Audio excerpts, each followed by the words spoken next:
ना कोई सोच है। हम बड़े बड़े आइडियाज़ इस चीज़ के ला रहे हैं कि कहीं आपको कुछ पता ना चल जाए। ट्विटर बंद कर देंगे हम, क्योंकि हमारे पास कोई सोल्यूशन इंटेलेक्चुअल नहीं है मुकाबला करने का। ये इसको इग्नोर करना बड़ा ख़तरनाक है। ये वो लावा है जो फटेगा। और ज़मींदारी, वडेराशाही, इस एतबार से दुनिया हमेशा से इसी कंट्रोल के तहत चली कि बादशाह के नीचे वो लोग थे जो कंट्रोल करते थे पॉपुलेशन को और रिसोर्सेज पर उनका कब्ज़ा होता था। तो मुसलसल माशरा ये कोशिश करता रहा और इवॉल्व होता रहा, जिसमें राइट्स दिए गए लोगों को। तो उसके अंदर एक राइट बहुत बड़ा, मिसाल के तौर पर सबसे डिप्राइव्ड सेक्टर को, जो तारीख़ में डिप्राइव्ड था औरत, उसको इस्लाम ने दिया, वरासत में हिस्सा दिया। और वरासत ऐसी कैफियत है जिसके अंदर किसी ने नहीं दिया वो हिस्सा, सिर्फ मुसलमानों ने और अल्लाह सुब्हानहू तआला। यानी गाड़ी के सारे पहिए और सारे पुर्जे अगर बराबर से काम नहीं करेंगे तो बहुत एक आपके जहन के अंदर भी एक पर्दा है जो आप रियलाइज़ नहीं कर रहे कि पाकिस्तान के अंदर खराबा जो है और ख़राबियाँ जो है और कमज़ोरियाँ जो हैं वो आपके देखे बगैर भी नीचे से बहुत बड़ी बनती चली जा रही हैं। 26 मिलियन बच्चे आउट ऑफ स्कूल हैं, 26 मिलियन।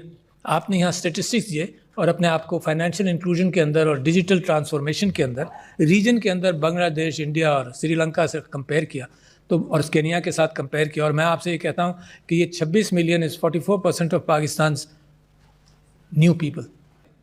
आप एलीट हैं, आप मज़े में, आप पढ़ लिख गए, आपके लिए रास्ते खुलने शुरू हो गए। और जो आपने फाइनेंशियल इंक्लूजन की बात की है, तो इन बच्चों का क्या होगा? और मैं आपको बताऊं कि कितना बड़ा क्राइसिस है ये पाकिस्तान के अंदर। हम सियासत में लड़े चले जा रहे हैं, एक दूसरे का सर फोड़ रहे हैं विदाउट रियलाइजिंग कि कितना बड़ा क्राइसिस है पाकिस्तान में। मतलब होश में आना चाहिए ना। घर को आग लगाते जाओ, ये एहसास ना हो कि कितना नुकसान पहुंचा रहे। वो मैं बाद में आपसे बात करूंगा, मगर मैं अभी आपकी तवज्जो इस बात पर लाना चाहता हूं कि अगर इनको स्कूलों में डाला जाए, remember that you are the elite and I am repeating this over and over for the last 6 months to a year।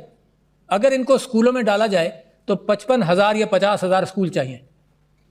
और आपको मालूम है कि पाकिस्तान बनने से आज तक पंजाब में कितने स्कूल बने? 50,000।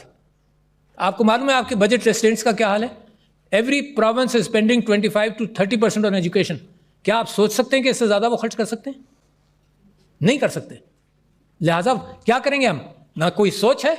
हम बड़े बड़े आइडियाज़ इस चीज़ के ला रहे हैं कि कहीं आपको कुछ पता ना चल जाए। ट्विटर बंद कर देंगे हम, क्योंकि हमारे पास कोई सोल्यूशन इंटेलेक्चुअल नहीं है मुकाबला करने का।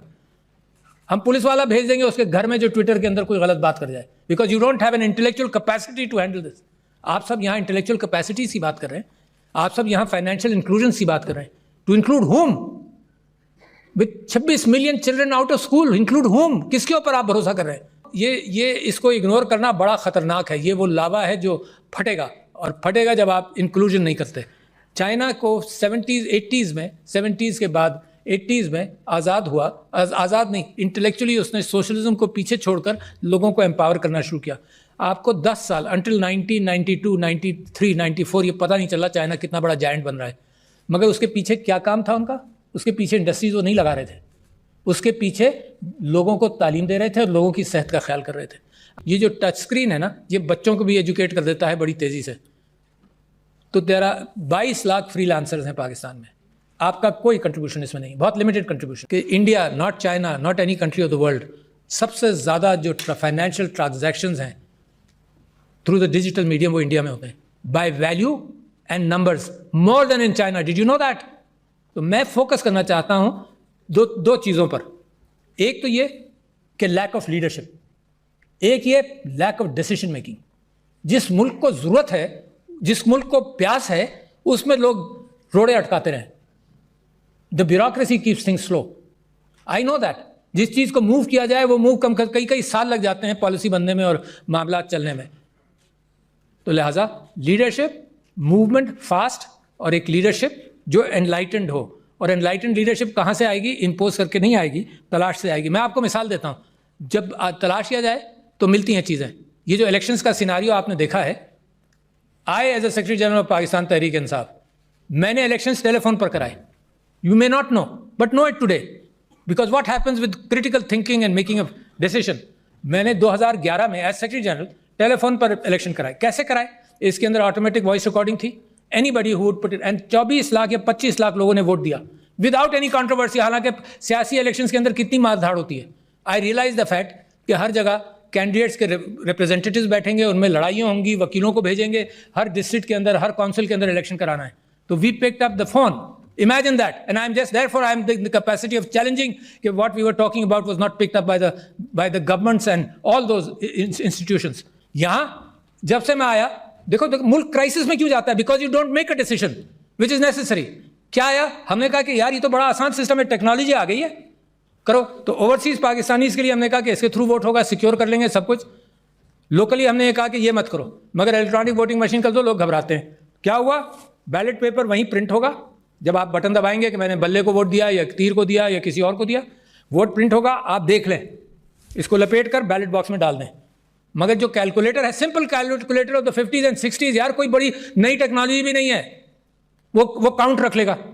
अच्छा ये काउंट है और वो काउंट है, उसको मैच कर लेना. अगर डिस्क्रेपेंसी है तो इवन आउट कर लो, कोई कानून पास कर लो कि डिस्क्रेपेंसी कैसे हैंडल होगी. वाईफाई से भी कनेक्ट नहीं करना, लोग कहेंगे कि तुमने जब गड़बड़ कर दी. It is there and here in the count. नहीं, vested interest didn't want that to happen. To see where your country is today. जब आप financial inclusion की बात करते हैं तो political inclusion के बाद financial inclusion कैसे होगा? Tell me, the answer to me. When you defy a mandate, how can there be peace in this country? आप समझते हैं टैलेंट ऐसे ही आ जाता है? इतने अच्छे लोगों को सारी उम्र में लगा रहा. जब जिस I was in 2 parties in my life, तो जिस पार्टी के साथ लगा मैं अच्छे लोगों को लाता रहा कि तुम सियासत में आओ. और अब क्या तमाशा देखता हूं कि अच्छे लोगों को मार मार कर, लड़ाई कर करके अच्छे लोगों को, आप में से कौन सियासत में आएगा? ये जो एक्सपर्ट्स हैं डरते रहेंगे. When you push your talent away, जो फाइनेंशियल इंक्लूजन है वो पॉलिटिकल इंक्लूजन के बाद मैंने आपसे कहा कि डिसीजन मेकिंग इज पुअर. तो if you have poor decision making, the country will go the same direction. This is interact. Country के अंदर रिसोर्सेज नहीं बनाते मुल्क को. मेरे भाई diplomat from Oman, good decision making.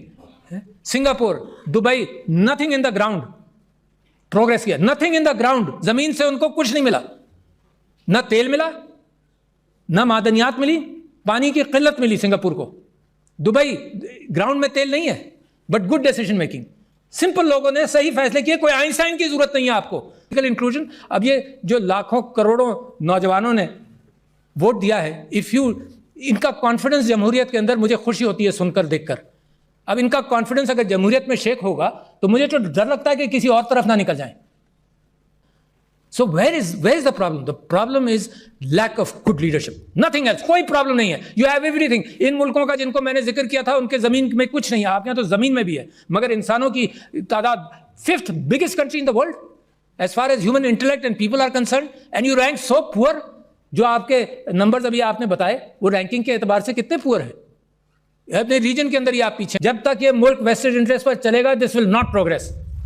दुनिया वेस्टेड इंटरेस्ट पर प्रोग्रेस नहीं करती कोई. इसी वजह से मैं समझता हूं कि among the last few speeches, one of mine is this, may be this may be the last, but at the same time अपनी प्रायोरिटीज को ठीक करें, है ना. अपनी प्रायोरिटीज के एतबार से pick up a good leadership. And this country has today proven the fact कि उन्होंने वर्ल्ड भी दिया है. इस वर्ल्ड को डिफीट करोगे तो फिर ये सब फाइनेंशियल इंक्लूजन वगैरह ये मारा फिरता रहेगा, थोड़ा थोड़ा तरक्की करेगा, ज़्यादा नहीं. This country needs a revolutionary अंदाज ऑफ थिंकिंग, फास्ट अंदाज. 5-10 साल चाहिए सर कि अपने रिसोर्सेज को, इंटेलेक्चुअल रिसोर्सेज को पॉलिश कर ले, और उसके बाद तरक्की आपके पैर छुएगी, आपके पैरों में पड़ेगी. क्योंकि 5th biggest populace country in the world, उसका अगर मुकाम दुनिया के अंदर हर चीज़ के अंदर 140 150, पता नहीं हम क्यों खुश होते रहते हैं. मैं समझता हूँ इतना बेहतरीन मौका है पाकिस्तान के लिए टर्न अराउंड का कि आई बिलीव कि अल्लाह मियाँ रास्ते देता है, मगर मुसलसल रास्ते देता नहीं रहेगा शायद. मेरी दुआ है कि अल्लाह आपके लिए रास्ते फराहम करता रहे और आप उन रास्तों को पहचान लें. ये गुमराही से निकल कर, ये रास्ते गुम कर देते हैं ना, उसी को गुमराही कहते हैं.